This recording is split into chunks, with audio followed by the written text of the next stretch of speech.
2013 সালে পাবনার বেড়া উপজেলার চরবাসীদের জন্য একটি নো অ্যাম্বুলেন্স দেয় সরকার। তবে একদিনের জন্য সেবা দিতে পারেনি অ্যাম্বুলেন্সটি। উপজেলা স্বাস্থ্য কমপ্লেক্স চত্বরে থেকেই নষ্ট হয়ে গেছে যানটি।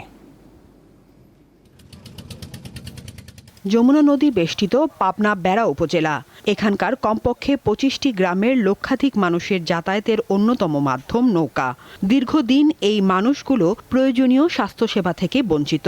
গুরুতর অসুস্থ রোগীকে দ্রুত উপজেলা বা জেলা হাসপাতালে নিতে নৌকা বা ট্রলারের বিকল্প নেই।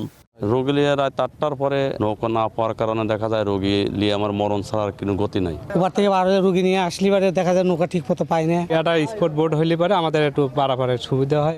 গ্রামবাসীরা জানান, নানা আবেদন অনুরোধের পর নৌপথে রোগী বহনের জন্য প্রায় 40 লাখ টাকা ব্যয়ে একটি নৌ অ্যাম্বুলেন্স চালুর উদ্যোগ নেয় সরকার।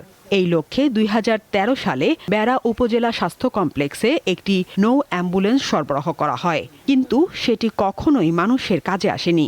দীর্ঘদিন পড়ে থেকে অকেজো হয়ে গেছে, চুরি হয়ে গেছে ইঞ্জিন সহ গুরুত্বপূর্ণ অনেক কিছু। এখানে সেই 13 সালে দেওয়ার পরে এরা একদিনও সার্ভিস পায় নাই। এইরকম অকেজোভাবে ফেলে রাখতে রাখতে আজকে এটার ইঞ্জিনও খুঁজে পাওয়া যাচ্ছে না, এটার হদিস নেই। হসপিটালের এই ওয়াটার অ্যাম্বুলেন্স ব্যবহার না হওয়ার জন্য যাদের গাফেলতি তাদের দৃষ্টান্তমূলক শাস্তি দেওয়া হোক।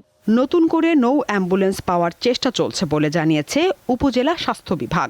জানি 2013 সালে এখানে দেওয়া হয়, কিন্তু এর মেনটেন্যান্স করার সময় ড্রাইভার আসলে সাথে দেওয়া হয়নি।